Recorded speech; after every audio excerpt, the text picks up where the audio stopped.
Holy smokes, it is dirty in here. But that means progress, right? I mean, something. Definitely means something. Told you the engine would be out. Engine's long gone. It's on its way to Indianapolis. Rear axles in the basement, bunch of other stuff taken apart. Slowly working my way forward. I thought I'd take a quick break from the Chiefs game at halftime here and do a short video on kingpin inclination because it kind of ties in. First off, look at this fancy camera stand I got. Isn't that nice? That's fancy. It kind of ties in with the scrub radius talk that we had earlier, which, by the way, there were some really good questions and comments about scrub radius, and I should probably clarify that all this information I'm talking about, it's kind of all FMod centric. A lot of the reality of FMod is we have this solid rear axle that actually has a lot of grip back there. It's chain driven, one solid piece of aluminum drives both wheels. So you kind of have to overcome the grip back there to get the car to turn and rotate. So there's two different ways to do that. One is to basically loosen up one of the rear wheels through kind of introducing some intentional weight jacking on the car.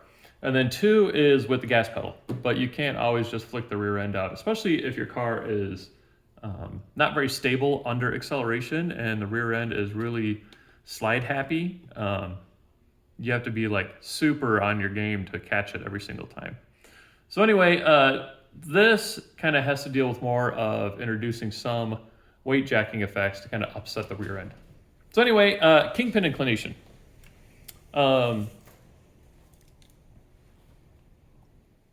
Kingpin inclination is, here's my upper ball joint, here's my lower ball joint, and it's just the line that connects those two, right? What we were talking about again is we were talking about scrub radius before. We were talking about where that line is versus, I kept saying my hub because my wheel is centered on my hub, but it's really the center of the tire contact patch.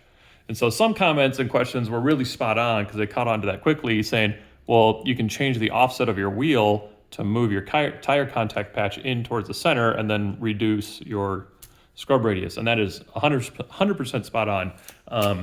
In FMod, it gets a little tricky because of our suspension components. You actually are then limiting, like if I put my hub center here, but I have a really deep offset wheel, which means my wheel now rides really far in. It means I have to kind of package all this stuff to live within the wheel, and it limits my turning radius on the front tires and stuff bumps. And so like I said, all this stuff that I'm talking about is kind of FMod centric.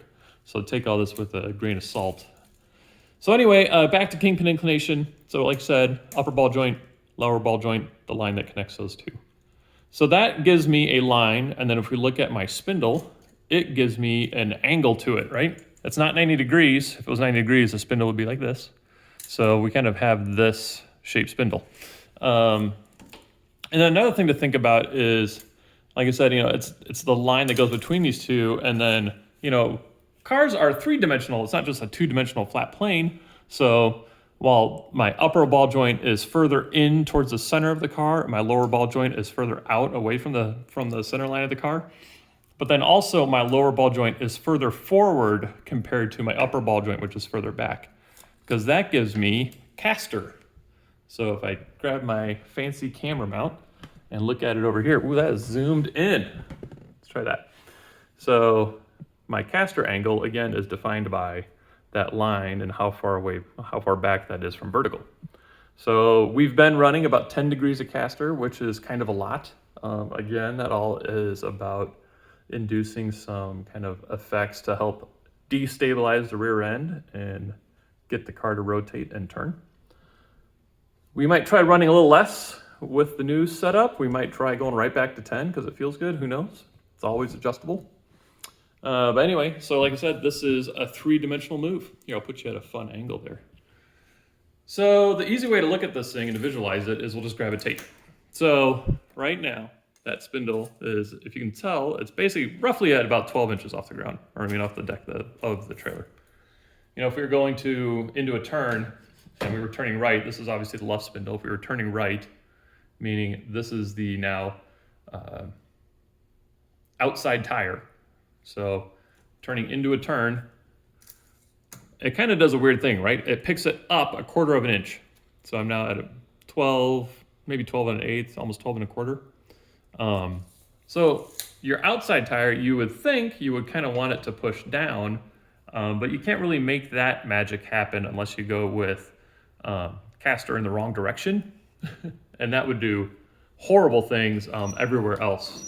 So you just try to minimize it. Now, if I rotate and I'm turning left, and this is my now inside tire, you can kind of picture this spindle is spinning not in a perfectly flat horizontal plane, right? Because it is tilted back and then tilted back a ways. I have this kind of upward rising plane. So it means that my spindle dives down and I'm now at 11¼ inches. So it actually pushes down on the tire, and that is a jacking effect. So literally when you turn the wheel, you are picking up the inside of the car on a turn. So you're pushing weight to the outside of the car. Again, that's all done to kind of like upset the rear end and kind of unstick the rear tire. So anyway, just like do a quick talk through on KPI and what it is and why it's there. So got a lot of work to do, but first I'm gonna go in and watch the Chiefs kick the Chargers' butts. Hopefully we can figure this thing out.